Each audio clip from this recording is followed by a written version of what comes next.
سورة الزمر دا مکی سورت تے او پدی کی 15 او یا آیتنا او اتر رکوگانی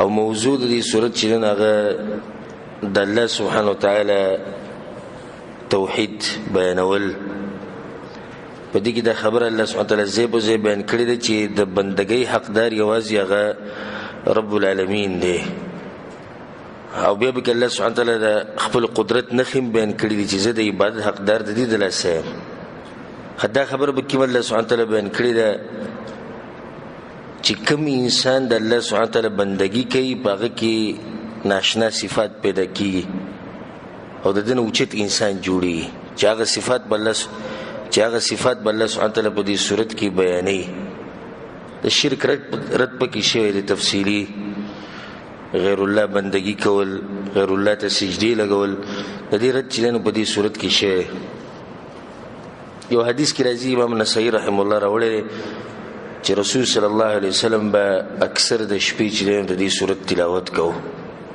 سورۃ الزمر په دې باندې چې سړی ځان تفصیلی پوه کی او تفسیر سره ځان پوه کی نو د توحید په مسله باندې به د ډیر حد پورې پوه شي دې چې الله سبحانه وتعالی توحید مسله تفصیلا بیان کړي په دې صورت کې الله سبحانه وتعالی وایي اعوذ بالله من الشیطان الرجیم بسم الله الرحمن الرحیم تنزيل الكتاب من الله العزيز الحكيم نازل ولد دی کتاب د الله د طرف ندی چې زور ور حکمت والده دیس ایتونه په قران کې ډیر دي چې دې کتاب نازلې ده غد الله سبحانه وتعالی طرف نه نو بدی کې یو څو فائدې اولنی فائدہ دا چې زړه نه شک وباسه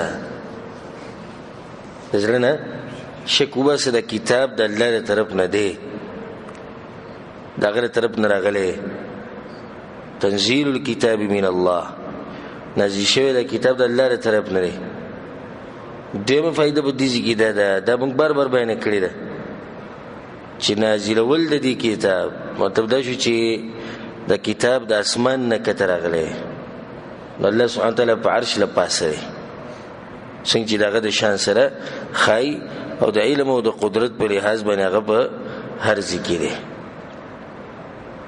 وانه لتنزيل رب العالمین وبل ذکر الله وي دې کتاب د نازل دي چې د رب العالمین د طرف نه نزل به الروح الامین او نازل کړي چاره الله نازل کړي خو په واسطه د جبرئیل علیه السلام د رسول سم په ځل باندې د وحی راوړی ده او راکوزه کړي وبل ذکر الله وی وانه لكتاب عزيز لا ياتيه الباطل من بين يديه ولا من خلفه لا ياتيه الباطل من بين يديه ولا من خلفه الله دې کې باطل نشته د باطل نه د غلطو خبرونو د کتاب پاک دی ولی تنزيل من حکیم حمید ځکه چې د الله طرف نازل شي بیا د دې کتاب سوچو کې نو د دوه صفات راوړي دي تنزيل الكتاب من الله العزيز الحكيم العزيز الحكيم صفات راوړي دي بل نوم الله راوړي شو خدای دوه نومونه راوړي العزيز الحكيم عزيز زورور حکیم حکمتونه وال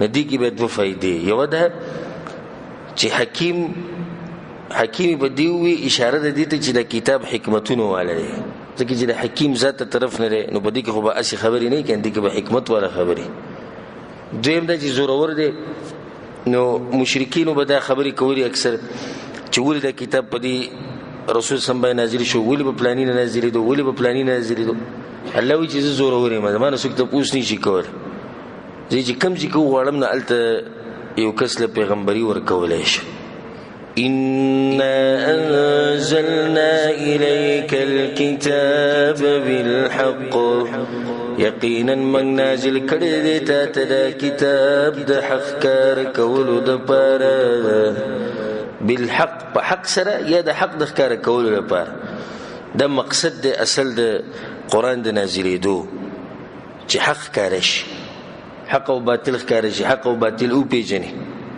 ځکه موږ دا خبره بار بار کوو، دا بعض خلک په موږ باندې دا رد کوي چې دوی چې دی نو ردونه کوي په مخه، او کله وایي چې په پلاني کې دا غلطي ده او کله چې پلاني کې دا غلطي ده.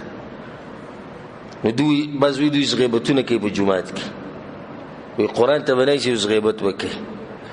نو موږ وایو چې دا دین دی، د هغه وخته پورې حق نه ښکاره کېږي چې څو پورې موږ باطل نه ښکاره کړی.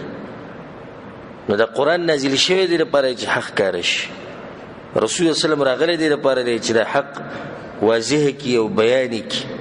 چې اوس ما ورته یې نه راښکاره کوو او هر سړي ته وایي چې دی صحیح دی دی صحیح دی، نو حق به ښکاره شي؟ نه ښکاره کېږي. زموږ د عوام ولې اکثر چې دی نه په دې خبرو کې پراته دي، وي موږ څه ووایو، یو مولا یو څه بل مولا بل څه وایي. د هغې وجه دا ده چې دوی ته چا دا خبره ښوولې نه ده چې دا حق دی او دا باطل دی. که دا خبره ورته وښوه به دوی ته به ښه صفا پته ولګي چې دا پلانې مولا چې کومه خبره کوي دا غلطه ده، دا باطل پرست دی، او دا پلانې چې دا حق پرست دی.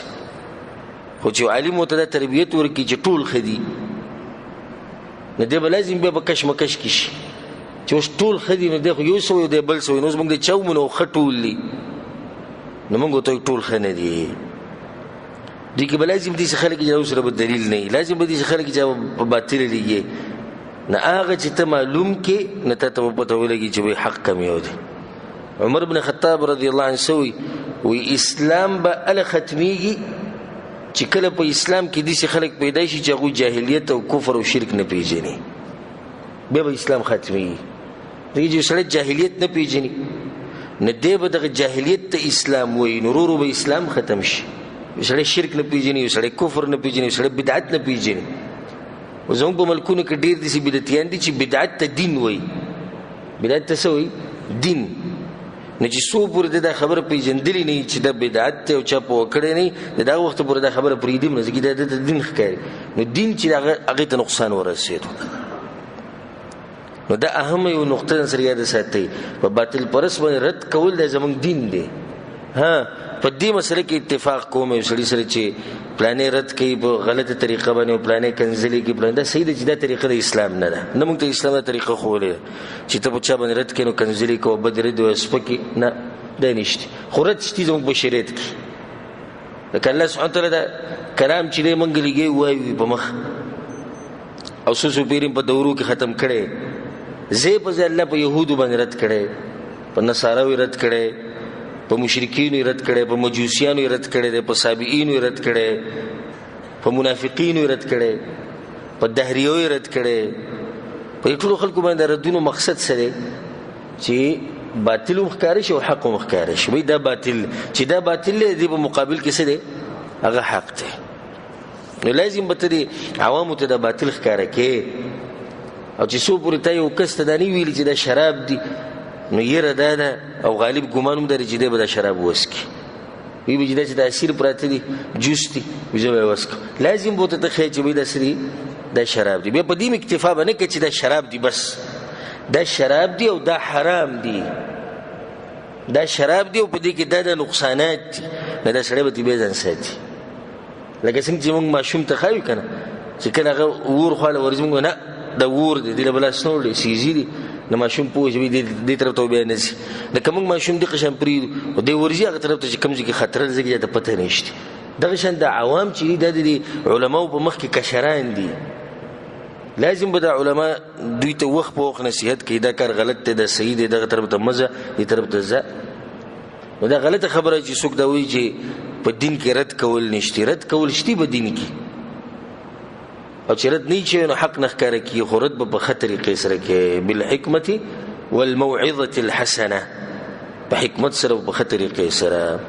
فاعبد الله مخلصا له الدين، نو بندگی کو الله لره خالص کوونکې هغه لره عبادت. چې الله سبحانه وتعالی دا کتاب نازل کړی دی د دې لپاره چې حق کار شي او د خپل بندګۍ لپاره، نو بیا الله وایي چې یوازې بندګي زما وکړئ، د شرک او د ریا نه به ځان ساتئ. او الحمدلله په دې باندې زما تفصیلي درسونه دي، ریاکاري دا مسله ما تفصیلا بیان کړې ده، که تاسو ته یاد دی چرته مو اورېدلې ده که نه؟ روجې نه مخکې نږدې ورځو کې ما ریاکارۍ په دې مسله باندې تفصیلي درس کړه. ریاکارۍ نقصانات او ریاکارۍ د لاسه عمل تباه کي. الله وی فاعبد الله مخلصا له الدین، بندګي وکړه الله چې خالص کوونکی یې هغه لره عبادت. دغه عبادت الله قبلې، دین الله بل عبادت الله نه قبلې. حدیث کې راځي رسول الله صلی الله علیه وسلم وی الله وی چا چې عمل وکړو او په دې عمل کې ما سره څوک شریک کو نو دیم پرېږدم او د عمل ولم پرېږدم، دیم پرېږدم. دې تبعی ته وګوره، دې خو د الله نه لرې شو، زه وی دیم پرېږدم. دویمه تبعی ده وی د عمل ولم پرېږدم. نو څه فایده؟ عمل تباه او برباد شو او د سړی د الله سبحانه تعالی لرې شو.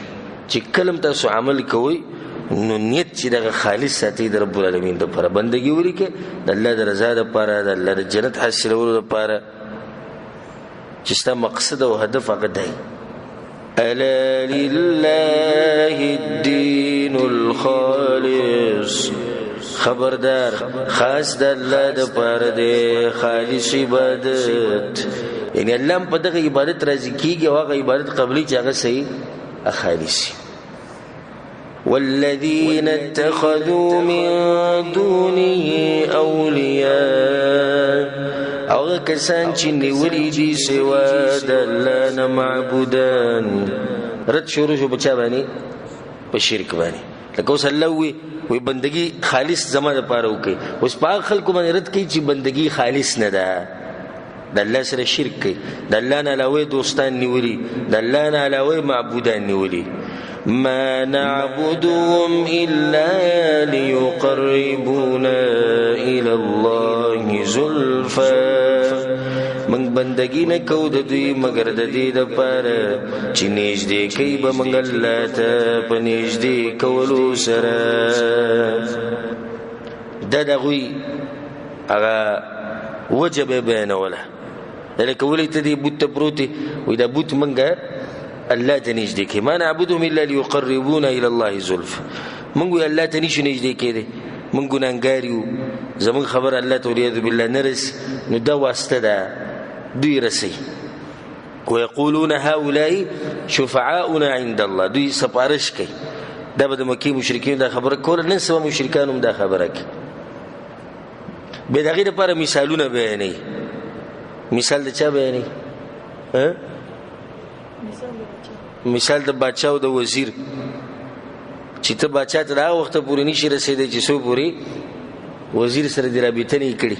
نو د وزیر سره چې رابطه وکړي بیا به ته باچا ته رسي. ځکه الله په قرآن کې سوي فلا تضربوا لله الامثال، د الله دپاره مثالونه مه بیانوه. ته چې کوم باچا یادې هغه انسان دی او کوم وزیر چې یادې هغه انسان دی او الله سبحانه تعالی خالق دی. او دوی کې فرق دی، خالق او مخلوق کې فرق دی. خالق چې دی واسطې ته ضرورت لري، مخلوق چې دی مخلوق واسطې ته ضرورت لري، خالق چې دغه واسطې ته ضرورت نه لري.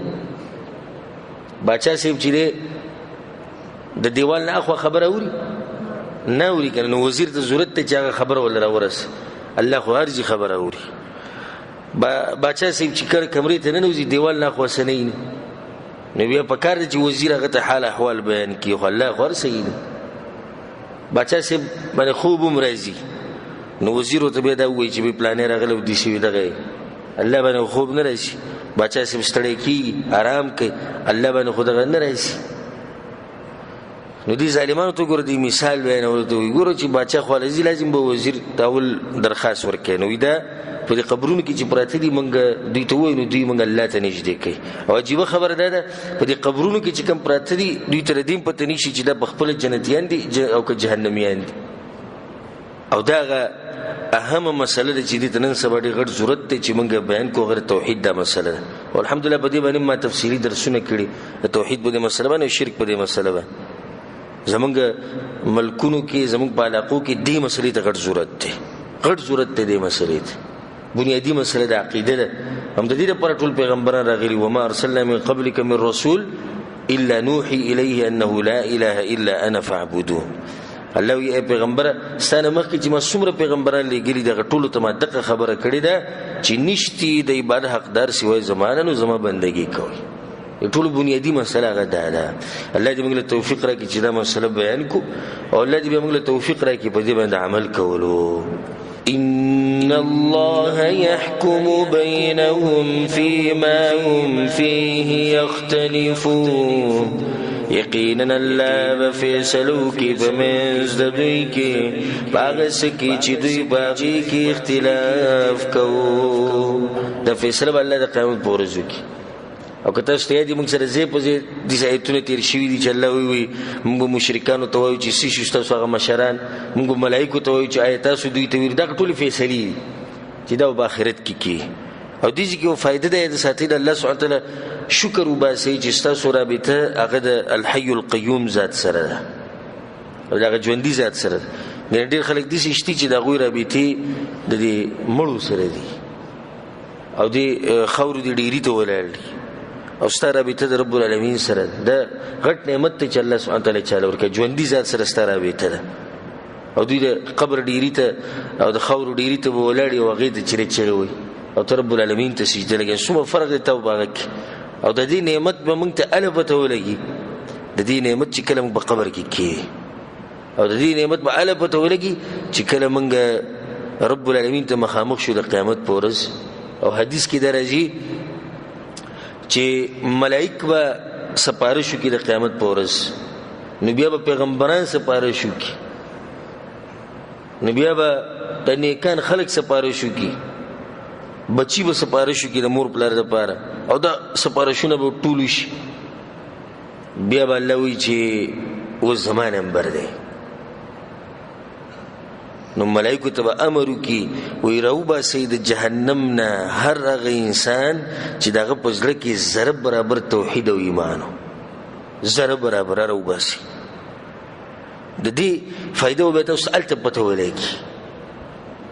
هغه وخت کې به موږ ته پته ولګي قدر به موږ ته معلوم شي څومره اوچت نعمت الله موږ له راکړی. ذره برابر ایمان الله وجل چا په زړه کې توحید چا په زړه کې دا راوباسي او په قبر کې نو د دې نعمت قدر کوي، د دې نعمت شکر ادا کوي. الله سبحانه وتعالی ته به مخ سجدې لګوي چې الله ته موږ موحدین پیدا کړو او موږ ته توحید عقیده نصیب کړی او زموږ د تندې الله ته بل چاته نه دی لګولی. دا څومره اوچت شرف او عزت، دا به عزت دی کنه چې زموږ تندې مخلوق ته نه لګي، زموږ تندې چې لګي هغه خالق ته لګي. او دغه څومره غریبانان بې عزت دي او ذلیل دي چې هر ځای کې د هغوی تندې لګي او هر چا ته تندې لګي. موږ هغه آیت موږ سره تېر شوی تفسیر په درس کې تاسو ته یادي ضرب الله مثلا رجلا فيه شركاء متشاكسون ورجلا سلما لرجل. الله مثال بیان کړی د دوه سړو، یو هغه دی چې مشران ډېر دي بد اخلاق او یو د یو سړي دی. د مثال د مؤمن د موحد او د مشرک دی. د مشرک باباګان ډېر دي، یو زی ته منډو د بل زی ته منډو کله په دې در او کله په هغه در او دا بل چې کوم دی نه دا موحد یو د یو الله بندگی کوي یوازې. موږ ته خپل ځای معلوم دی چې وایي دا الله ته سجده لګولې او الله ته دا خبره کولې د الله نه غوښتلې خو د هغوی ځایونه ډېر دي. د بچي دپاره یو ځای ته منډې وه، د مال دپاره بل ځای ته منډې وه او د مرض دپاره بل ځای ته منډې وه. الله سبحانه تعالی دا نعمت په موږ باندې دغه شان قایم او دائم لري. والله سبحانه تعالی دې موږ له مرګ په هغه وخت کې راولي چې موږ د رسول الله وسلم په سنتو او د الله په توحید باندې مضبوط یو. إن الله لا يهدي من هو كاذب كفار. یقینا الله هدایت نه کوي هغه چاته چې ډېر دروغجن ډېر کفر کوونکی دی. لو أراد الله أن يتخذ ولدا کچرته غوښتې الله چې ونیسي بچی، کچرته غوښتې الله داسې کېدی نشي. خو داسې خبرې الله د دې لپاره کوي چې د مشرکینو د جهالت پرې رد کړي، د هغوی د جاهلیت پرې رد کړي او د موحدینو ته خبره ښه واضحه شي او پوه شي پرې د عقل خاوندان. کچرته د الله اراده وي چې بچي ونیسي ځان له لاصطفى مما يخلق ما يشاء، نو نو خامخا غوره کړی به وي د هغه چا نه چې پیدا کوي څه چې وغواړي. الله به څوک غوره کړی؟ که الله بچی نه وي نو بیا مشرکینو ته خبره پرېښوده. مشرکینو ظالمانو د الله لپاره بچی ثابت کړی دی، نو بیا څه وایي لوڼی دي، ملائک د الله لوڼی دي. کله وایي چې پیریان دي، او کله یهودیان وایي چې عزیر علیه السلام د الله زوی دی، او نصارا وایي چې عیسی علیه السلام والعیاذ بالله د الله زوی دی. الله وایي چې زما خو بچی نشته، خو کو بالپره چې ته ما بچی نیوې نو بیا مې تاسو ته خبره پرېښودې چې تاسو راله غوره کوئ چې څوک به زما بچی. لاصطفى مما يخلق ما يشاء. الله چې کوم مخلوق پیدا کړی دی په دې کې چې به څوک خوښ وي هغه به خپل بچی ګرځولی وی کړ. نو فیصله بیا دغه ته پرېښوده د مشرکانو ته او د جاهلانو ته. لکه څنګه چې الله وایي په قرآن کې بل ځای کې لو اردنا ان نتخذ لهوا لاتخذناه من لدنا ان كنا فاعلين. الله وایي د ځمکې او اسمانونه چې ما پیدا کړي دي ما څه لوبې نه دي کړي، څه پالتو کار مې نه دی کړی. نو بیا الله وایي که چېرته موږ لوبې کولې او پالتو کار ته مې اراده وې نو بیا به م د ځان سره کړی وی، بیا د دومره غټ مخلوق موږ سره پیدا کوو، د انسانان مې بیا سره پیدا کوو. په بل ځای کې الله وایي قل ای پیغمبر دې خلکو ته ووایه ان کان للرحمن ولد فانا اول العابدین. که چېرته د رحمان ذات بچي وې نو ټول اول بندګي به ما کولی. دا خبرې د دې لپاره کوي الله داسې کېدی نشي چې الله لپاره دې بچي، خو د دې لپاره کوي چې د توحید د مسله واضحه شي. په مشرکانو باندې رد چې د مقصد دی. سبحانه پاک دی الله، هو الله الواحد القهار، هغه معبود یو دی زور ور دی. و دین بعد الله سبحانه وتعالی د قدرت نخي او د توحید نخي او د طاقت نخي بیانې. خلق السماوات والارض بالحق، پیدا کړی دی اسمانونه او ځمکه د پاره د ښکار کولو د حق. یکور الليل على النهار، راتوي شپه په ورځ باندې، ويكور النهار على الليل، او راتوي ورځ په شپه باندې. وسخر الشمس والقمر، او تابع کړی دی نور او سپومۍ، کل یجری لاجل مسمى، ټول روان دي د پاره د یوې نیټې مقررې. کومه نیټه ده؟ د قیامت نیټه ده چې کله قیامت راغی بیا به د نور او سپومۍ او د نظام د ټول به ګډوډ شي. الا هو العزیز الغفار، خبردار الله زور ور دی او بخونکی دی. خلقکم من نفس واحده، پیدا کړی تاسو د یو نفس نه چې هغه څوک دی؟ آدم علیه السلام دی.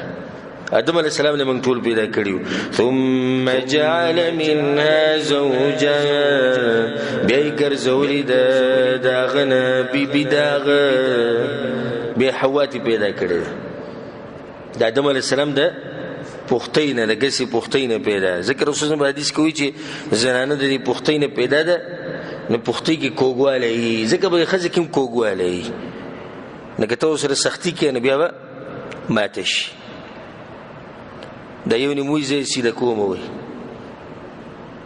کرستوی بشوی ماته کی نه دا بدی سی پریدی دی که دا کوگواله قدرتی دی. وی سڑی راولی که ویزره پختی سیده کوم کم که جی کوگواله سنگه سیده که سی جلو سره که خود دقی یو طریقه دی چی ماته کی نه دا پختی دقشن کگه پریده گزاره بو سره که دقشن دا خزره دا بطه دقشن پریدی که دا کوگواله دا دی با فطرت کی کوگواله پروت دی، په فطرت کې کوګواله دی.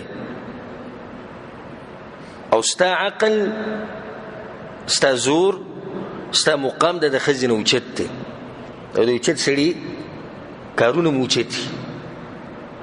ځکه داسې واقعه بعض علما هم ذکر کوي. او پخوانۍ قصه ده د نن تقریبا سل یو نیم سل کاله مخکې یو پهلوانو، او هغه په دې واقع کې د پهلوان د نوم هم ذکر کوي. دې پهلوان چې د هندوستان د دې علاقې و، په وخت کې د انډیا او پاکستان بنگلاديش د ټول یو دا پهلوان وی تلو د انګریزانو د ملک ته الته کشتی کړي و او دغه کشتی پر 4 غنټه او 100 غنټه کړي و مسلسل دوی د کشتی کړي و او به د غټلې و غټ انعام او غټ ایوارډ دراوړو به ملک نو به پیر راغی د سبزی اغسته دی او کس نو څوم غټ سړیو ا سبزی والا سره وران شو دا سبزی والا چې هغه تل راوس یغه راوچ ولو هغه سبزی وشته سمې بي عزت کو هغه دې سر نو ویل روان شو نو دا پټکې په خه مضبوط کو چې لګا وینه نه را بیګو بل دغه زیبم پټ شي نه چاوته ګورو وشته دی واډونو څه مطلب واډ دې بکور کې خو د سړی وغره بولو شروع وکړه هغه ته د کمزوري چې هم په ډیره ځان بدخکاری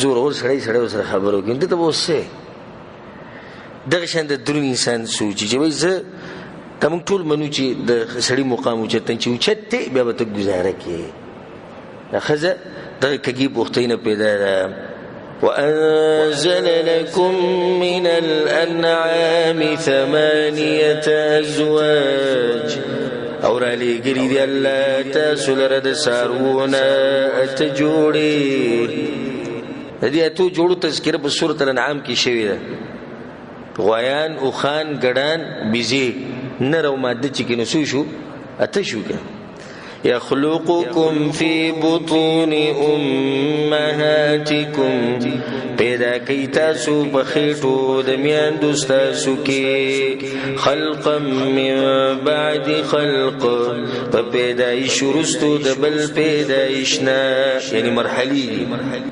انسان چې پیدا کیږي د په یو مرحله کې خونه دی کنه هر مرحله نه بل مرحله راځي فی ظلمات 3 پدریو تیرو کې انسان د مور په خېټه کې دنه پروتین او سو تیرو کې دریو تیرو کې دیو تیار د مور د خېټه او دویمه د بچی دانی د رحم او دریم هغه پوسټه کې چې کوم په دې ماشوم باندې لپاسه ندی کې د الله طاقت اشاره او د انسان کمزورتیا ته اشاره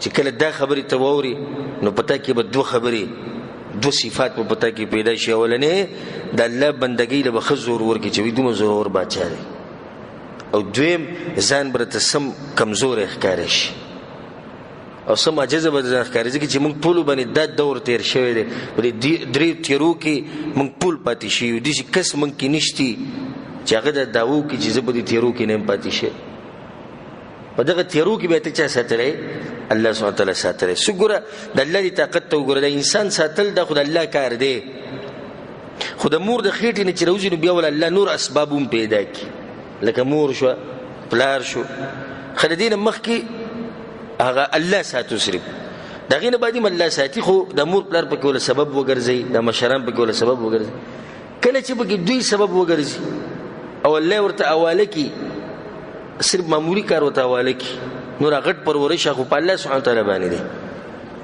نو کله سر ټکوي وي بیمار دي او کله وی چې تنگ تیراغلم بچونه کله وی د دوی خوراک زدوی د نشم پوره کوله کله سو د مور په خېټه کې د نه میاشتې پروتي سوکتي خبري چرته جړلې دنه یا چرته دي چې وی وګه شوی ډوډۍ ولا راوړه پي ولا راوړه خو چې انسان به سبب وګرځیدو نه غټ خبرې چې کوي به یو ماشوم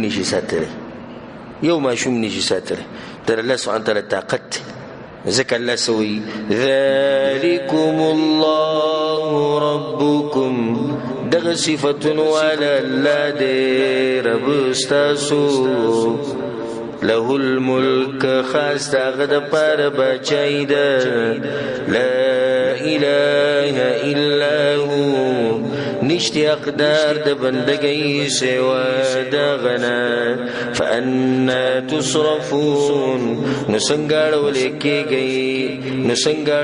کېږي دوی د حقنا یا څنګه کېږي تاسو د حقنا ان تکفروا فان الله غني عنكم کتا سو کفر کوي نو یقینا الله به حاجت دې استاسنا دي ذکر الله سبحانه وتعالی خپل طاقت بیانې دي چې استغنا وي وګورئ د الله هیڅ ضرورت الله وزن لرم تاسو ته ان تکفروا که تاسو ټول کافران شي الله بیا به حاجت لري دا کم عبادتونه چې تکې او چې سب بندگی کې دا ګوره د الله خاص رحم او کرم دی پتا باندې نو الله ته ضرورت هم نشته دي حدیث کې راځي او دا حدیث ما بار بار بیان کړي الله وی اے د آدم بچو کته سو ټول دا ولنه د اخره پوری فاسقان او فاجران شي زما بچي کې هیڅ کمی نشي راوستو نه ماته نقصان رسول شي او کته سو ټول تقوا دار شي زما بچي کې